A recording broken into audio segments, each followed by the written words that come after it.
Hi everyone, welcome to Difference Frames the World, an independent channel where you can see the world from a different angle from our daily uploaded videos. Today's video is about outgoing US President Joe Biden's trip to Africa 6 weeks before he permanently leaves the White House. After Joe Biden unconditionally pardoned his son, Hunter Biden, he might think leaving the US for Africa could be a good idea to avoid criticism. So the most affectionate father and least popular U.S. president paid a 3-day visit to Angola from December 2 to 4, 2024, local time. This marks the first visit by a U.S. president to the country since its independence. Joe Biden's trip was also the first to sub-Saharan Africa since Obama visited Kenya and Ethiopia in 2015.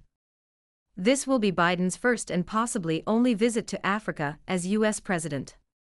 CNN reported that this visit had been delayed for too long. At the 2022 U.S.-Africa summit held in Washington, Biden promised to visit Africa in 2023, but he did not keep his word, as usual.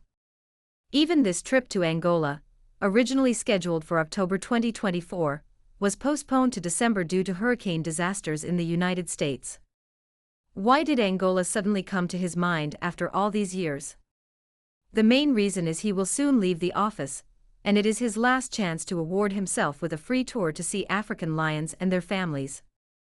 We hardly believe he is interested in bettering off African people. He may have tried to visit China, but it is not easy to get an invitation letter from President Xi Jinping. Africa is always the last to be considered by American politicians. Ken Opalo is an associate professor at the School of Foreign Service, Georgetown University, Washington, D.C.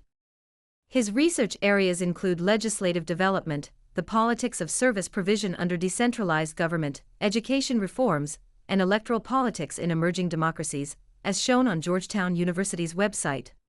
He believes Joe Biden's trip to Africa is because he is leaving the White House.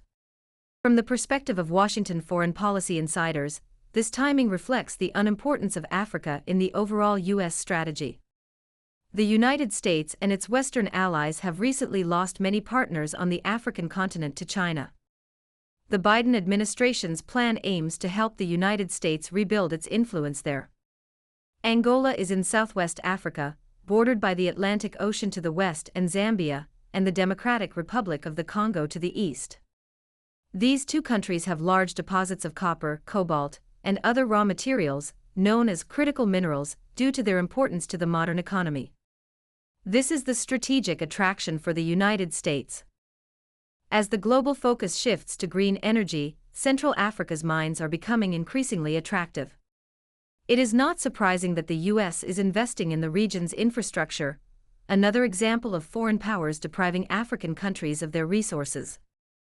Joe Biden's visit to Angola shows America's focus on trade and infrastructure investment as a direct counter to China's influence. After gaining independence from Portuguese rule in 1975, Angola aligned closely with China and Russia. However, since President João Lourenço took office in 2017, the country has moved towards stronger ties with the U.S. Joe Biden will promote his key regional initiative, a 1,344-kilometer railway connecting Congo's and Zambia's mineral-rich areas to Lobito on the Atlantic coast. Besides oil, Angola is rich in cobalt and lithium for electric vehicle batteries. The Lobito corridor will facilitate transporting these minerals from Africa to Europe and the U.S.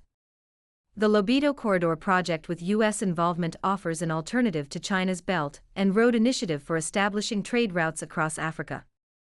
Biden's visit occurs near the end of his presidency, and no one knows whether Donald Trump will continue this project after taking office in January 2024. Despite its aim of countering China's influence, Chinese firms can also utilize this infrastructure, raising questions about its value for a competition-focused Trump administration. The Lobito Corridor is a collaboration among 3 African countries, the U.S., other G7 powers, and private investors. It is a commitment of $600 billion through 2027 from G7 countries for global support of this project.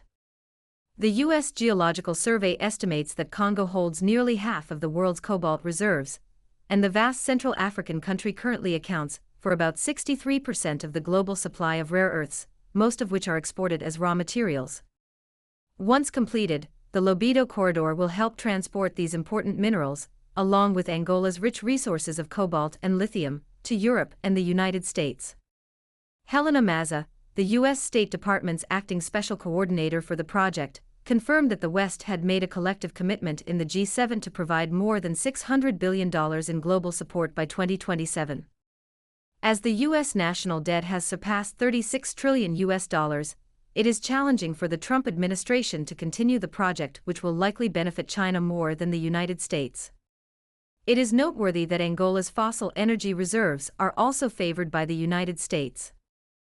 Angola has significant oil and gas resources, with proven crude oil reserves of approximately 9 billion barrels and proven natural gas reserves of 310 billion cubic meters, according to the International Trade Administration, an arm of the U.S. Department of Commerce, making it a major producer of both oil and gas on the African continent. Biden's term is ending. The incoming Trump administration is expected to prioritize fossil fuel production over fighting climate change. Ongoing cooperation between the United States and Angola may encourage more U.S. oil producers to continue drilling in Angola. The New York Times recently published an article stating that the Lobito Corridor project, which Biden focused on promoting during this visit, will encourage private investment to participate because the United States only provides part of the funds. No one knows how long it will take to build this corridor, or when Angolans will see the benefits. Some people are skeptical about whether these benefits can be realized. Sometimes they, U.S. officials, say, "We are also concerned about Angola's agriculture." But at the end of the day, the U.S. is concerned about only oil and minerals, said Beto Pinheiro, a 48-year-old farmer in the coastal city of Benguela. They just treat Africa as a buffet. It is not a unique comment, as millions in Africa should think the same way. In 2022, the United States held the U.S.-Africa Summit in Washington again after an 8-year suspension. At the meeting, the Biden administration pledged to invest $55 billion in Africa over the next 3 years. However, some media discovered that most of these investment commitments had been announced before and never fulfilled.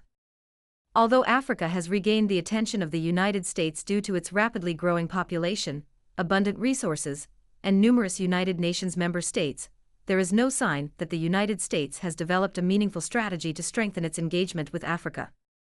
At the end of his term or even his political life, Biden wants to use this visit to Angola to consolidate his political legacy, which includes transforming U.S.-Africa policy from the current one that is based on peripheral aid to a new one that is focused on long-term infrastructure development and economic cooperation with a lasting impact on Africa. It is not easy, though. The Lobito Corridor project, for instance, faces serious problems. The project's impetus is similar to America's past efforts: extract raw materials mined in Africa, ship them away, and process them downstream in the West. For the Lobito Corridor project to succeed in Africa, it must deepen the supply chain across the continent and create long-term jobs in Africa's downstream supply chain, which is not a priority for the United States but a Chinese strategy. Many public opinions are not optimistic about the prospects of U.S.-Africa relations. The America First approach, which prioritizes self-interest, is difficult to change. Although Biden has vowed to put Africa at the center of U.S. foreign policy, these promises are merely words that have largely failed to materialize. Joe Biden, like most American politicians, is good at saying one thing and then forgetting it. Africa is the cradle of mankind, with rich natural resources. Still, it remains the poorest continent, at the mercy of foreign powers, and the exploitation of Africa's natural resources by the Western powers is merely repackaged as something more beautiful. However, the momentum for African unity and independence is growing. Africa's expanding cooperation with emerging global powers, especially China and other BRICS and Global South nations, opens new paths and opportunities, reshaping the continent's economic landscape. China's investment in Africa has been a significant driver of the continent's economic development and infrastructure growth. Focusing on sectors such as energy, transportation, telecommunications, and manufacturing, Chinese investments have played a crucial role in supporting Africa's sustainable development and fostering mutually beneficial partnerships. One key aspect of China's investment cooperation in Africa is its emphasis on infrastructure development. Through initiatives such as the Belt and Road Initiative, BRI, China has been involved in funding and constructing major infrastructure projects in African countries. These projects include the development of ports, railways, roads, and energy facilities, which have helped improve connectivity and drive economic growth across the continent.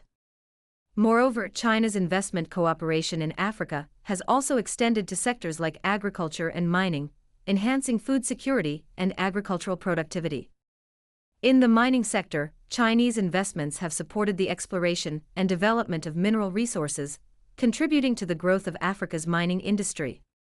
In addition to infrastructure and natural resources, China's investment cooperation in Africa has also focused on promoting industrialization and manufacturing by facilitating the establishment of industrial zones and manufacturing facilities in several African countries, creating job opportunities and promoting the transfer of technology and skills. Furthermore, China's engagement in Africa goes beyond investment cooperation to capacity building and knowledge sharing, among others. Through initiatives such as training programs, scholarships, and technical assistance, China has supported human capital development in Africa, empowering local communities and fostering a culture of learning and innovation. Overall, China's investment cooperation in Africa has been characterized by a long-term commitment to partnership and mutual benefit. By promoting sustainable development, infrastructure growth, and economic diversification, Chinese investments have contributed significantly to Africa's socio-economic progress and positioned China as a key player in Africa's development landscape. How can the U.S. compete with China in Africa if it cannot solve its domestic problems? Please put your comments below to enlighten other viewers with profound insights. Thanks for watching our videos, and please subscribe to our channel if you have not done that so you will not miss our uploads every day. Like, forward and share our videos with your friends, helping DFTW become a club with 1 million, not 100,000 subscribers shortly. At present, we have 85,000 subs, and we rely on you to grow it bigger.